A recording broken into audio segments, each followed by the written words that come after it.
Hello friends, welcome to the session of company. So in the last session we have completed our chapter 3 and in this session we will start unit 4 chapter 4 and that is payment of dividend. So let's start. First of all, for payment of dividend we require the divisible profit. So first of all we have to understand the concept of divisible profit and factors affecting the divisible profit, because dividend can be declared, can be paid only out of the divisible profit. So that's why first of all we have to understand the concept of divisible profit, what is divisible profit and what are the factors which affect the amount of divisible profits. So first of all, the meaning of divisible profit. So divisible profit means the net profit after making any deduction which are required as per the applicable laws. તો માનો કે companies act ની વાત કરીએ તો companies act માં divisible profit છે તો એનામાંથી પ્રોફિટ છે, પ્રોફિટમાં જે ડિડક્શન્સ રિક્વાયર્ડ હોય, સે ફોર એક્ઝામ્પલ તો કે તમે ડિવિડન્ડ ડિક્લેર કરો છો એની પહેલા તમારા પ્રોફિટમાંથી ડેપ્રિસિએશન, તો ડેપ્રિસિએશન જે ડિડક્ટ થવું જોઈએ, બરોબર. તો આવા કેસમાં ડેપ્રિસિએશનની અમાઉન્ટ માઇનસ કરો, ત્યાર પછી જે કે પ્રોફિટ્સ અવેલેબલ છે, બરોબર. આ સિવાય પ્રીવિયસ યર્સના જે કે બી લોસીસ છે, આ લોસીસ છે એને તમે કેરી ફોરવર્ડ કરેલા હોય તો એને આ યરનો જે પ્રોફિટ છે એમાં તમે સેટ ઓફ કરો, એને માઇનસ કરી ત્યાર પછી જે અમાઉન્ટ વધતી હોય તો અલ્ટિમેટલી જે એપ્લિકેબલ લોસ છે, અને ઇન્ડિયાની વાત કરીએ તો ઇન્ડિયામાં ડિવિડન્ડ માટે કંપની ડિવિડન્ડ ડિક્લેર કરશે તો એના માટે કંપનીઝ એક્ટની પ્રોવિઝન્સ એપ્લિકેબલ છે. તો કંપનીઝ એક્ટ અને કંપનીઝ રૂલ્સમાં જે કંઈ બી ડિડક્શન્સ કરવાના કીધા છે, આવા ડિડક્શન થઈ જાય ત્યાર પછી જે પ્રોફિટની અમાઉન્ટ વધે છે, બરાબર, એને કહી શકાય divisible profit and which company can distribute to its shareholder as a dividend. So divisible profit is the net profit after making required deduction. Next, in other words, the profit which can be distributed legally in the form of dividend to the shareholders. હા, તો એને પણ કહી શકાય divisible profit કે જેને આપણે dividend તરીકે ડિસ્ટ્રીબ્યુટ કરી શકીએ, એને કહીએ આપણે divisible profit. What are the factors which affect the amount of the divisible profit? So let's start. So there is no particular method for calculating the amount of divisible profit, but as we have discussed, the certain amount shall be deducted before making any declaration of dividend. So obviously after deducting these amounts we will get amount of the divisible profit. So these factors affect the amount of divisible profit. The first factor is capital profit. A capital profit છે normally શું હોય છે, તો જેને આપણે કહીએ છીએ કંપનીએ પોતાની અસેટ સેલ કરી અને આ અસેટની વેલ્યુમાં જે વધારો હોય, બરાબર, તો જે કેપિટલ અસેટ છે, કેપિટલ અસેટ સેલ આઉટ કરશો એના ઉપર તમને જે પ્રોફિટ થતો હોય તો આને આપણે કહીએ છીએ કે it is a capital profit and it is not the profit from the operational activities of company. તો કંપનીનો જે બિઝનેસ ઓપરેશન્સ છે તો કે એની ઓપરેશનલ એક્ટિવિટીઝમાંથી આ પ્રોફિટ નથી થતો. તો કેપિટલ પ્રોફિટ છે એ રેગ્યુલર હોય, ઓકે ના, આ તો ઓકેશનલી ક્યારે કોઈ પ્રોપર્ટી સેલ આઉટ કરશો તો એમાંથી પ્રોફિટ થતો હોય છે. તો કેપિટલ પ્રોફિટ છે એને તમારી પ્રોફિટની અમાઉન્ટમાંથી તમારે માઈનસ કરવો છે. તો અહીંયા આપણને આપેલું છે capital profit or gain generally arises out of the sale of fixed asset. પછી આપણે જોઈએ premium received on the securities. તો સિક્યુરિટીઝ ઉપર જે પ્રીમિયમ આપણને મળેલું છે એને પણ આપણે પેડ અપ કેપિટલનો જ પાર્ટ કન્સિડર કરીએ, બરાબર, અને આવા કેસમાં તો એને તમારી કેપિટલ ઇન્કમ જે કેપિટલ પ્રોફિટ છે એવું કન્સિડર કરી શકાય. Profit prior to incorporation, profit on revaluation of assets. તો જો રીવેલ્યુએશન ઓફ અસેટ્સના કેસમાં એસ જ આપણને પ્રોફિટ થતો નથી because we have not sold our profit. પણ આ કેસમાં તો કે આપણી પ્રોપર્ટીઝ છે એનું રીવેલ્યુએશન કરી અને વધારે વેલ્યુ બતાવશો તો ઓબ્વિયસલી બેલેન્સ શીટમાં તો કે જે વધારે વેલ્યુએશનની અમાઉન્ટ છે એ શું કન્સિડર થશે, capital profit. So it cannot be earned in the regular course of business, so it cannot be utilized for the distribution of dividend. તો આપણી જે કે પ્રોફિટની અમાઉન્ટ છે એમાંથી કેપિટલ પ્રોફિટ છે એને આપણે માઈનસ કરવો પડશે. then capital losses, the losses that does not take place in the regular course of business. તો જેમ આપણે ફિક્સ અસેટ સેલ કરીએ એને પ્રોફિટ થાય, બરાબર, તો આને આપણે જે કેપિટલ પ્રોફિટ કહીએ છીએ, બરાબર. તો એવી જ રીતે માનો કે અસેટ સેલ કરો અને તમને કંઈ પણ લોસ થતો, તો આવા કેસમાં જે લોસ થશે એને શું કહી શકાય, કેપિટલ લોસ. ઓકે, તો કેપિટલ લોસ ને કન્સિડર કરવાનું for calculating the amount of divisible profit. આ લોસ તો ક્યારેક ક્યારેક થતો હોય ને, તો એને કન્સિડર કરવાની જરૂર નથી. અત્યારે આપણી પાસે જે ડિવિઝિબલ પ્રોફિટ છે એમાં ડિક્લેરેશન કરી દો ડિવિડન્ડ. હા, પ્રોફિટ થાય તો એને આપણે ડિવિડન્ડ માટે કાઉન્ટ નહીં કરીએ, કેલ્ક્યુલેટ નહીં કરીએ, ઇન્ક્લુડ નહીં કરીએ. પણ જો તમને કેપિટલ લોસ છે, so in that case you have to deduct such capital loss from the profit of the current financial year. અને હવે જે કંઈ બી અમાઉન્ટ છે રિમેનિંગ છે એમાંથી તમે ડિવિડન્ડ ડિક્લેર કરી શકો. So another factor affecting the divisible profit is capital loss. And as per the accounting principle, after capital loss is written on, means capital loss છે તમે રાઇટ ઓફ કરો ત્યાર પછી જે અમાઉન્ટ બેલેન્સ વધે છે એમાંથી જ આપણે ડિવિડન્ડ ડિક્લેર કરી શકશું. તો અહીંયા ખાસ યાદ રાખવાનું છે, for calculating the capital profit we shall not include the capital profit in our divisible profit, but we have to exclude, we have to set off our capital losses before declaring any dividend. Next, the depreciation. It is essential for the company to make the provisions for the depreciation, and as per the provisions of the company law, no company is allowed to distribute the dividend before providing for the depreciation. So it is compulsory to make the provisions for the depreciation. હવે જો આ provisions શું કામ આપવાની requirement છે? જેમ કે બીજા એક્સપેન્સીસ છે તો તમારે કોઈ આઉટસાઇડરને પેમેન્ટ કરવાનું હોય, હા, તો આવા કેસમાં જે એક્સપેન્સીસ છે તો તમારે શો ઓફ કરવા જ પડશે, because you have made the payment for that. પણ ડેપ્રિસિએશન જેને આપણે શું કહે છે, it is a non cash expenditure. તો આમાં આપણે કોઈને પેમેન્ટ નથી કરવાનું, તો આપણે કદાચ એને શો ઓફ પણ નહીં કરીએ. બસ જે ડેપ્રિસિએશન તમે કેલ્ક્યુલેટ નહીં કરો તો બે બેનિફિટ છે, એસેટની વેલ્યુ છે એઝ ઇટ ઇઝ રહેવાની છે, પ્રોફિટ છે એ તમારો વધારે શો થવાનું છે. તો એટલા માટે કંપનીઝ એક્ટમાં એવી પ્રોવિઝન છે કે before making any declaration of dividend, every company has to provide for the depreciations on the assets of the company as per the provision of Companies Act. So depreciation is also affect the amount of divisible profit, previous year's profit and losses. તો આ પણ same capital losses ની જેમ જ previous યરમાં જે કે બી losses છે એને તમે કેરી ફોરવર્ડ કરેલા છે કરંટ યરમાં. તો પ્રીવિયસ યરમાં લોસ છે, કરંટ યરમાં પ્રોફિટ છે, તો first of all you have to write off the losses of previous years and then you can declare the dividend. So however, if there is only loss in the previous year, then such loss must be written off before declaring any dividend. An amount carry forward to the reserves account. તો હવે તમે જે dividend declare કરો છો તો અહીંયા companies act 1956 માં એવી પ્રોવિઝન હતી કે સર્ટેન પર્સન્ટેજ ઓફ અમાઉન્ટ છે જેને તમારે જનરલ રિઝર્વમાં ટ્રાન્સફર કરવું પડતું. પણ પ્રેઝન્ટ કંપનીઝ એક્ટમાં આવું કોઈ મેન્ડેટરી નથી. તો તમને જો રિક્વાયર્ડ હોય કે ભાઈ તમે જેટલું ડિસ્ટ્રીબ્યુશન કરો છો બરોબર એના અમુક પર્સન્ટેજ તમારો ટોટલ પ્રોફિટ સર્ટેન પર્સન્ટેજ છે જેને તમે રિઝર્વ્સમાં ટ્રાન્સફર કરશો અને સર્ટેન પર્સન્ટેજ છે એને તમે ડિવિડન્ડ ડિક્લેર કરશો. પણ અત્યારે એવું કોઈ કમ્પલ્શન નથી, તો કંપની જે પોતાના ડિસ્ક્રેશન પ્રમાણે એને રિઝર્વમાં ટ્રાન્સફર કરવું હોય તો કરી શકશે, otherwise company can distribute the whole profit, full profit to its shareholder. So company shall carry forward the certain amount of divisible profit to the reserve account. પણ અહીંયા આપણે કહીએ છીએ કે present company law it is not compulsory, it is at the discretion of company. So this are the factors which affect the amount of divisible profit. Next we will discuss the meaning of dividend and what are the types of dividend. So first of all, what is the dividend? So dividend means the portion of the divisible profit.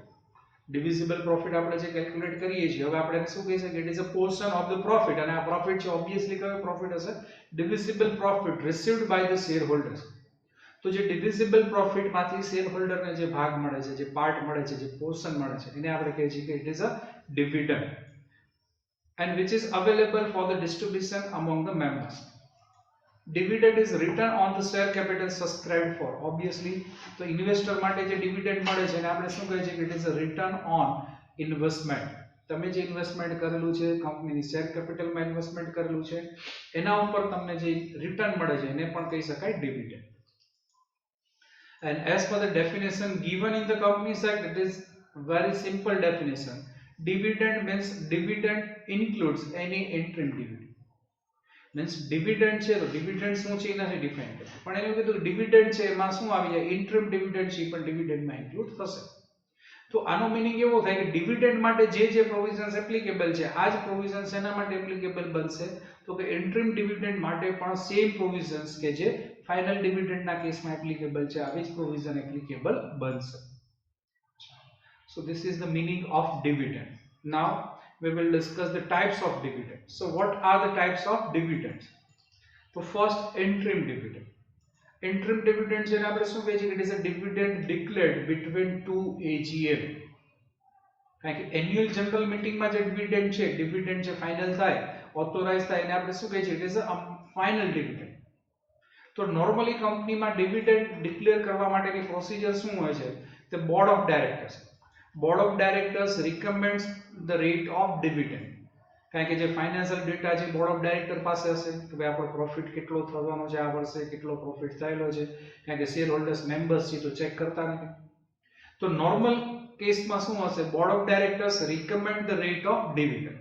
પછી આ જ rate જે છે dividend એને આપણે શું કરશું, તો કે એજીએમ એન્યુઅલ જનરલ મીટિંગમાં તો જે તમારા ઓડિટેડ ફાઇનાન્શિયલ રેકોર્ડ છે, ફાઇનાન્શિયલ સ્ટેટમેન્ટ છે, એને તમે એજીએમ માં અપ્રુવલ કરાવડાવશો મેમ્બર પાસે, અને મેમ્બર છે આ રેટ ઓફ ડિવિડન્ડ એને અપ્રૂવ કરશે, ત્યારે ફાઇનલ ડિક્લેરેશન ઓફ ડિવિડન્ડ બનશે. તો નોર્મલી ઓથોરિટી છે રિકમેન્ડેશન, બોર્ડ ઓફ ડાયરેક્ટર શું કરશે કે જો આટલું ડિવિડન્ડ આપણે પે કરી શકીએ એમ છીએ, આ રેટ ઓફ ડિવિડન્ડ રિકમેન્ડ કરશે. પછી ફાઇનાન્શિયલ સ્ટેટમેન્ટ છે કે જે એજીએમ માં અપ્રૂવ થઈ જશે, અને આ રેટ ઓફ ડિવિડન્ડ છે એને પણ શેર હોલ્ડર્સ છે અપ્રૂવ કરશે, ત્યારે એ બની જશે final dividend.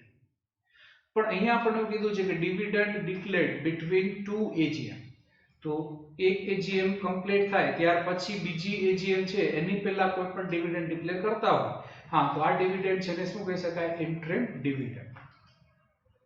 Interim dividend is paid generally in the mid of the years. તો નોર્મલી 2 ક્વાર્ટર કમ્પ્લીટ થતા હોય બરાબર, તો એવા કેસમાં તો કે હાફ યરલી તમને ઇન્ટરિમ ડિવિડન્ડ છે પે કરવામાં આવતું હોય છે. And it is paid as per the provision of the Companies Act 2013 and in accordance with the Articles of Association. Articles of Association માં authority હોય તો જ તમે interim dividend છે એને declare કરી શકો. Next, profit is calculated for the period of 6 months. હા, obviously dividend declare કરવું છે તો 6 month નો જે કંઈ financial report આપણી પાસે રેડી છે એના ઉપરથી એવું થાય છે કે આ 6 month છે એમાં profit થયેલો છે અને હજુ આ જ amount પ્રમાણે આ જ લેવલ ઉપર વર્ક કરશું, તો એવા કેસમાં આફ્ટર 6 મંથ પણ આપણને પ્રોફિટ જ થવાનું છે.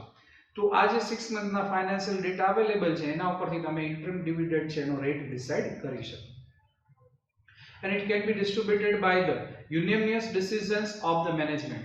તો આ કેસમાં શેર હોલ્ડર્સને પૂછવાનું નથી, આ ડિક્લેરેશનની ઓથોરિટી કોની પાસે હોય છે, તો કે આ ઓથોરિટી હોય છે બોર્ડ ઓફ ડાયરેક્ટર્સ પાસે. હા, આને પણ ફાઇનલી તો કે આ ડિવિડન્ડ છે પછી એજીએમ થાય, અને એજીએમ માં મેમ્બર્સ ને એવું થાય કે ના ના ઇન્ટરિમ ડિવિડન્ડ છે આપણે પે કરવાની જરૂર નથી, તો ત્યાં એને ડિસઅપ્રૂવ પણ કરી શકે. The management passes a resolution for the distribution of dividend along with the permission granted by the members of the general meeting. તો ઇન્ટરિમ ડિવિડન્ડ છે એને પણ તમારે ફાઇનલી તો જે ફાઇનલ ડિવિડન્ડ ડિક્લેર થશે અને જે અપ્રૂવ થશે એ જ ફાઇનલ ડિવિડન્ડ બનશે.